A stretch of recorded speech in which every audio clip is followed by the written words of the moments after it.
नमस्कार माऊली. चला ज्ञानेश्वरीच्या सहवासात. ज्ञानेश्वरी अध्याय 7 मधील 68 ते 72 ओव्यांच्या सहवासामध्ये आपण जाऊया. ज्ञानोबारायांनी अनेक दृष्टांताच्या साह्याने आपल्याला मार्गदर्शन केले की ह्या ब्रह्मस्वरूपावरच अज्ञानामुळे जी पुटे चढतात, त्यामुळे ब्रह्मस्वरूपाचा जीवाला विसर पडतो. अहम, ममता, मोह याच्यामुळेच ब्रह्मस्वरूप असून सुद्धा ब्रह्मस्वरूपाला जीव जाणत नाही, ओळखत नाही. आता हा सर्व पसारा कसा वाढत जातो हे समजून घेणंही आवश्यक आहे. कारण हे जर का एकदा आपल्या लक्षात यायला लागले तर ह्या सर्व पसाऱ्याकडे स्थितप्रज्ञतेने बघणं, स्थिर दृष्टीने अर्थात ज्ञानदृष्टीने बघणं आपल्याला जमू शकेल. ज्ञानोबाराय म्हणतात, आता महदादी हे माझी माया, उतरोनिया धनंजया, मी होई जे हे आया कैसे निये. अरे धनंजया, अर्जुना, हा जो सगळा प्रकृतीचा पसारा आहे, तो पसारा ओलांडून पार करून मी होई जे हे आया कैसे निये. हा पार करून मी होई जे म्हणजेच परमेश्वराशी एकरूप होई जे. हे कसं शक्य आहे, असा हा प्रश्न भगवंत धनंजयाला विचारतात की हे कसं शक्य आहे. अर्थात हे शक्य नाही असं नाही, तर हे कसं शक्य आहे ह्याचंच मार्गदर्शन माऊली हो आपल्याला पुढे मिळणार आहे.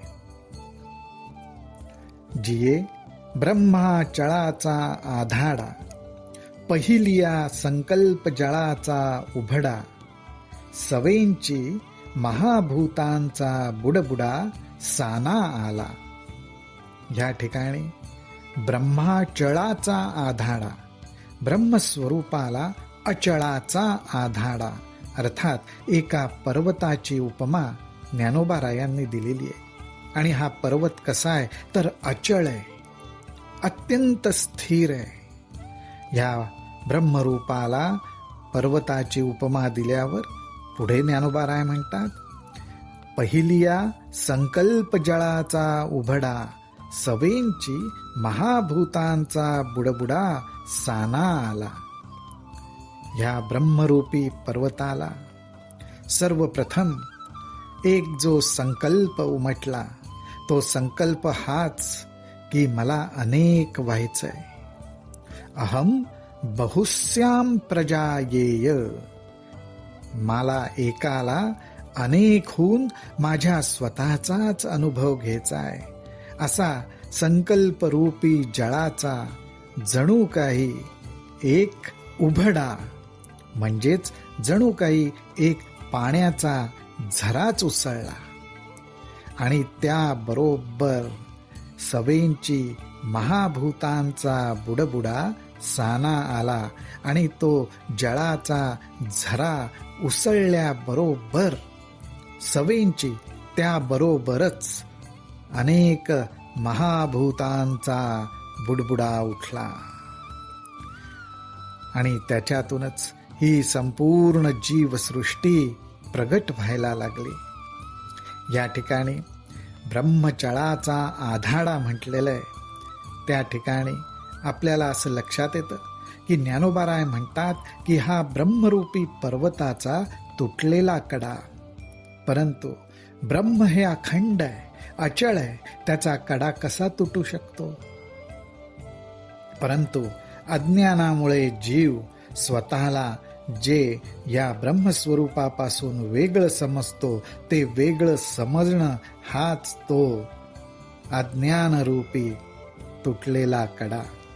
ब्रह्मस्वरूपाच्या ठिकाणी काहीच भेद नाही, तो अखंड आहे. हे आपण लक्षात ठेवलं पाहिजे. आणि या संपूर्ण पसाऱ्याकडे आपल्याला स्थिर दृष्टीने बघता आलं पाहिजे की हा सर्व त्या ब्रह्मस्वरूपावर जो संकल्प उमटला की मला अनेक होऊन माझ्या स्वतःचाच अनुभव घ्यायचा आहे, त्यामुळे आपल्या आजूबाजूला ही जी सृष्टी प्रगटलेली आहे, अनेक रूपांनी नटलेली आहे, अनेक रूपांनी प्रत्येक क्षणी प्रगट होते आणि मावळते, तो त्या ब्रह्मस्वरूपाचाच खेळ आहे, त्याचीच लीला आहे. जे सृष्टी विस्ताराचे निवोघे, चढत काळ कलनेचे निवेगे, प्रवृत्ती निवृत्तीची तुंगे तटे सांडी. हा जो संकल्पाचा झरा उमटला, त्याबरोबर सृष्टी विस्ताराचा ओघ सुरू झाला.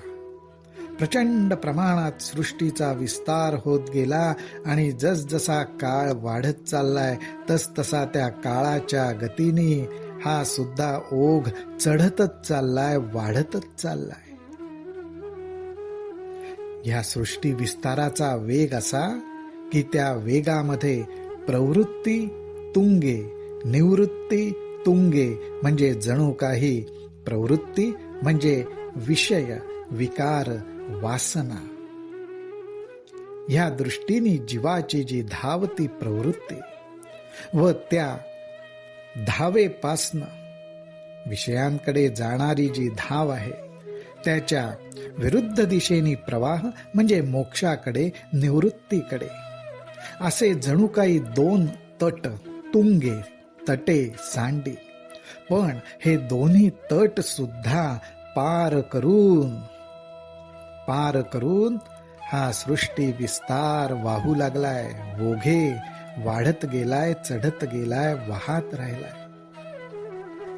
अशा प्रकारे ह्या सृष्टी विस्ताराला वेग आहे आणि हा वेग एवढा प्रचंड आहे की प्रवृत्तीचं तटही तो ओलांडून जातो, निवृत्तीचं तटही तो ओलांडून जातो.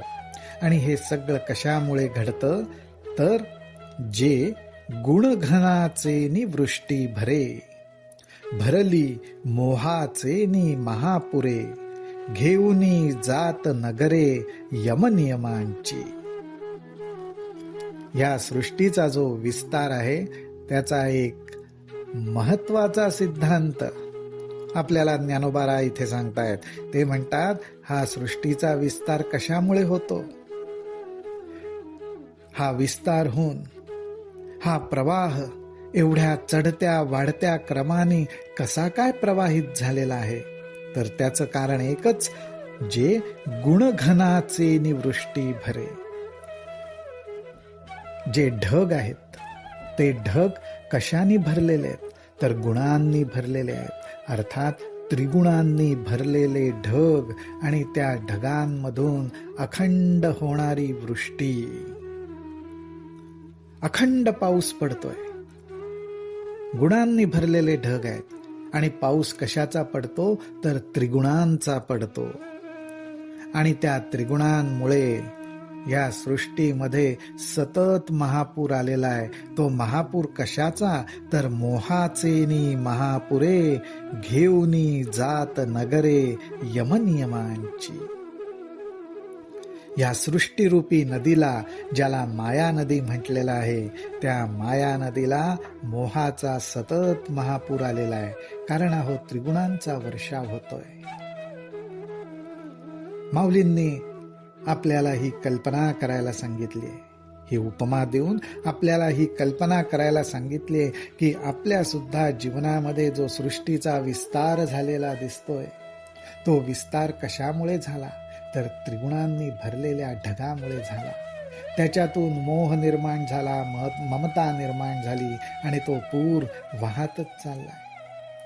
आणि त्या वाहत चाललेल्या पुरामुळे अनेक वेळा ह्या पुरातून मला माझं संरक्षण करायचंय, मला वाचायचंय, म्हणून मी यमनियमांचा आधार घ्यायचं ठरवलं. पण त्या यमनियम रूपी गावांना सुद्धा, नगरांना सुद्धा हा महापूर वाहून घेऊन जातो आणि ह्याच्यातून माझी सुटका होत नाही असं काहीसं चित्र उमटतं. हेच जणू काही ज्ञानोबारायांना आपल्याला सांगायचंय. आता हा जो सृष्टी विस्तार रूपी महापूर आहे त्याचं स्वरूप कसं आहे, काय घडतंय? या महापुरामध्ये आपणही आहोत, आपणही फसलेलो आहोत, आपणही अडकलेलो आहोत. आणि ह्या महापुरामध्ये काय आहे? जे द्वेषाचा आवर्ती दाटत, मत्सराचे वळसे पडत, माझी प्रमदादी तळपत महामीन. आणि ह्या महापुराचं स्वरूप असं आहे की ह्याच्या प्रवाहामध्ये अनेक ठिकाणी द्वेषाचा आवर्ती दाटत, जे द्वेषाचा आवर्ती दाटत, या महापुरामध्ये दाटत म्हणजे अगदी जवळ दाटी वाटीने काय आहे तर ह्या ठिकाणी द्वेषाचे भवरे आहेत, द्वेषाचे भवरे आहेत, मत्सराचे वळसे पडत. आणि या महापूर आलेल्या नदीला वळणं कशाची आहेत तर मत्सराची आहेत. द्वेष आणि मत्सर ह्या दोन भावना त्याच ठिकाणी प्रगट होतात ज्या ठिकाणी द्वैत आहे, ज्या ठिकाणी दोनपणा आहे, माझं तुझं आहे.